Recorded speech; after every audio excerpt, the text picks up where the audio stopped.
Guys welcome to my YouTube channel learning with Bitu. আজি মই এটা বিশেষ ভিডিঅ' আপোনালোকৰ মাজলৈ আগবঢ়াইছোঁ।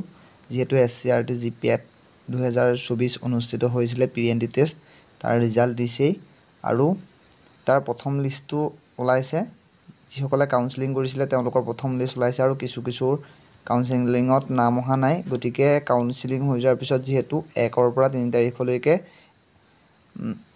ডেট দিছিলে এডমিশ্যন লোৱাৰ, গতিকে এডমিশ্যনতনো কি ডকুমেণ্টছৰ প্ৰয়োজন হ'ব তাৰ ওপৰত মই ভিডিঅ'টো আগবঢ়াইছিলোঁ আৰু কাৰ লিষ্টত নাম অহা নাই আৰু লিষ্টত নাম আহিব নাই সেই সন্দৰ্ভতো মই দুআষাৰ ক'ম।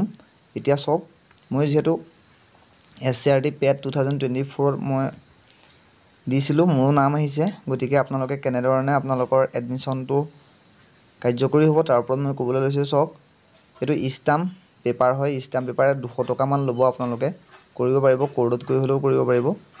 এইটো চাওক, এইটো ষ্টাম্প হ'ব। তাৰপিছত তলত ডিক্লেৰেশ্যন এটা দিব লাগিব। এই ডিক্লেৰেশ্যনটো দিব লাগিব, মানে ইয়াত মূল কথাটো এইটোৱে যে আপুনি এইটো কোৰ্চ কৰি থকা সময়ত বেলেগ অইন ধৰণৰ কোনো ধৰণৰ কোৰ্চ নকৰে, সেইটোৱে ইয়াৰ ওপৰত লেখা আছে। যিহেতু মই আগতেও দিছিলোঁ।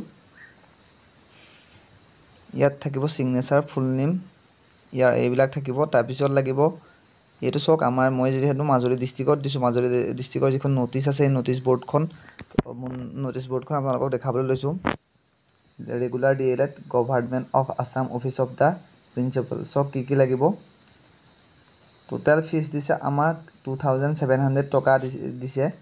তাৰপিছত 2 কপি মানে অৰিজিনেল 2 কপি ফটো লৈ যাব লাগিব। চেল্ফ এটেষ্টেড দিব লাগিব। এলটমেণ্ট লেটাৰখন, যিখন লেটাৰ আপোনালোকে ডাউনলোড কৰিছিলে সেইখন লৈ যাব। এডমিট কাৰ্ড, PNT টেষ্টৰ এডমিট কাৰ্ডটো 2024 চনৰ যিটো এডমিট কাৰ্ড আছিলে আপোনালোকে সেইটো ডাউনলোড লৈ যাব লাগিব, জেৰক্স কৰি লৈ যাব। Percentage of marks from marksheet of higher secondary, মানে হায়াৰ ছেকেণ্ডেৰী আপোনালোকৰ মাৰ্কশ্বিটখন লৈ যাব আৰু চাৰ্টিফিকেটখনো লৈ যাব। অৰিজিনেল ডকুমেণ্টছকেইটাও লৈ যাব, যিহেতু কেতিয়াবা বিচাৰি দিয়ে। Date of birth, HSLC admit card বা বাৰ্থ চাৰ্টিফিকেটখন লৈ যাব। কাষ্ট চাৰ্টিফিকেট লৈ যাব, যদি জেনেৰেল কাষ্টৰ হয়। কাষ্ট চাৰ্টিফিকেট যিহেতু নাই। Documents of proof that resident of Assam, মানে PRCখনৰ কথা কৈছে, বা ডমিচিয়েল চাৰ্টিফিকেটখনেও হৈ যায়। তাৰপিছত PWD কেটেগৰী খাতিকে এইখিনি ডিক্লেৰেশ্যন দিয়া আছে, আপোনালোকে চাই ল'ব সেইখিনি। তাৰপিছত EWS চাৰ্টিফিকেটৰ, যিসকলে EWS দিছিলে তেওঁলোকৰ EWS চাৰ্টিফিকেট লৈ যাব কৈছে। Other relevant information if any required to be verified. তাৰপিছত এইটোৱে ডিক্লেৰেশ্যনটো, এইটোৱেই ইয়াত দেখাই দিছে ধুনীয়াকৈ সুন্দৰকৈ। এতিয়া মই আপোনালোকক যিসকলৰ নাম ফাৰ্ষ্ট লিষ্টত নাহিলে তেওঁলোকে ছেকেণ্ড লিষ্টত তেওঁলোকৰ নাম আহিবনে নাই, বা কিমান মাৰ্কছত কেনেধৰণে আপোনালোকে এক্সামটো দিছিলে, বা এক্সামটোত কেনেকুৱা ধৰণৰ প্ৰচেছত আপোনালোকৰ নামখিনি আহিছে তাৰ ওপৰত মই দুআষাৰ ক'ম। যিহেতু মই সম্পূৰ্ণ এক্সপিৰিয়েঞ্চৰ ফালৰ পৰা ক'ম। ময়ো যিহেতু ইয়াত PNT টেষ্ট দিছিলোঁ, মোৰ আহিছিলে 61.75। মই মাজুলী ডিষ্ট্ৰিক্টত মোৰ 5 নম্বৰ ৰেংকিঙত আছিলে। মই আপোনালোকক লিষ্টখনৰ সৈতে দেখাম। এতিয়া মই তাৰ ওপৰত মই দুআষাৰ ক'বলৈ লৈছোঁ। আপোনালোকক মই দেখাইছোঁ, এইখন হৈছে একনলেজমেণ্ট যিখন শ্লিপ আছিলে। এইটো মই টোটেল মাৰ্কছ পাইছিলোঁ 61.75। যিহেতু মোৰ প্ৰথম লিষ্টত মোৰ নাম আহিছে, আপোনালোকৰ নাম প্ৰথম লিষ্টত আহিছে নাই মোক জনাব কমেণ্টত কমেণ্ট কৰি। আৰু আপোনালোকক মই এটা কথা জনাই থৈছোঁ যে আপোনালোকৰ ডিষ্ট্ৰিক্টত যিখন গভাৰ্ণমেণ্ট ট্ৰেইনিং চেণ্টাৰ আছে, সেই গভাৰ্ণমেণ্ট ট্ৰেইনিং চেণ্টাৰটোত কিমানটা ছিট আছে আপোনালোকে সেই অনুপাতে আপোনালোকে চাব পাৰে। আপোনালোকৰ ৰেংকিং, আপোনালোকৰ নামটো তাত সেই গভাৰ্ণমেণ্ট ইনষ্টিটিউটত আপুনি পাবনে নে নাপায়।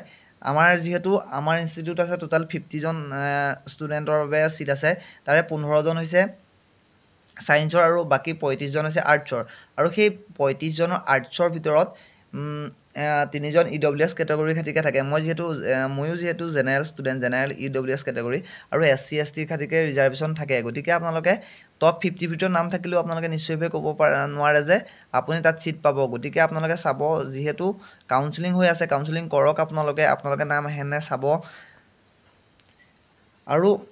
আৰু এটা কথা কওঁ যে টপ 50ৰ ভিতৰত যিসকলে টপ 35ৰ ভিতৰত থাকে তেওঁলোকে আশা লৈ থাকক। যিহেতু প্ৰথম যি লিষ্ট মাৰিছিলে তাত আৰ্টছ আৰু ছায়েন্স সম্পূৰ্ণৰূপে পৃথক কৰি দিয়া নাছিলে। আৰ্টছ আৰু ছায়েন্সৰ কেটেগৰী ষ্টুডেণ্টসমূহৰ নাম যিসমূহে মানে ৰেংকিং বেছি ওপৰত আছে তেওঁলোকৰ মানে একাধিক্ৰমে যিহেতু নামসমূহ দিছে, মই যিহেতু 5 নম্বৰ স্থানত আছিলোঁ, গতিকে আপোনালোকে আশা নেহেৰুৱাব, কাৰণ তাত ছায়েন্সৰ ষ্টুডেণ্টো আছে আৰু আৰ্টছৰ ষ্টুডেণ্টো আছে। আপোনালোকে কাউন্সেলিং কৰি যাওক, আপোনালোকে চাব আপোনালোকৰ নাম আহিব। আপোনালোকৰ মাৰ্কছখিনি যদি কম আছে তেন্তে আপোনালোকে ফাৰ্ষ্ট প্ৰিফাৰেঞ্চ গভাৰ্ণমেণ্ট ইনষ্টিটিউটটো নিদি পেলাই আপোনালোকে প্ৰাইভেট ইনষ্টিটিউটটো দিব পাৰে, বা আপোনালোকৰ মাৰ্কছ যদি বেছি আছে আপোনালোকে নিশ্চয়ভাৱে আপোনালোকে গভাৰ্ণমেণ্ট ইনষ্টিটিউটত দিব পাৰে। আৰু যিহেতু এটা ফাৰ্ষ্ট ৰাউণ্ডৰ কাউন্সেলিং সমাপ্তৰ অন্তত যি লিষ্ট ওলাইছে, এডমিশ্যন হ'ব 1 তাৰিখৰ পৰা। আজি যিহেতু 2 তাৰিখ, গান্ধী জয়ন্তী, কাইলৈ লাষ্ট ডেট আছে। আপোনালোকে নিশ্চয়ভাৱে আশাবাদী হৈ ৰওক, আপোনালোকৰ নামটো লিষ্টত আহক সকলোৰে, আৰু আগন্তুক দিনৰ আপোনালোকৰ দিনবিলাক ভাল হওক তাৰে কামনা কৰিছোঁ। আজিলৈ ভিডিঅ'টো ইমানেই। যদিহে আপোনালোকক কিবা ইনফৰ্মেশ্যন লাগে মোক কমেণ্ট বক্সত কমেণ্ট কৰি জনাব, মই আপোনালোকক জনাম। ধন্যবাদ।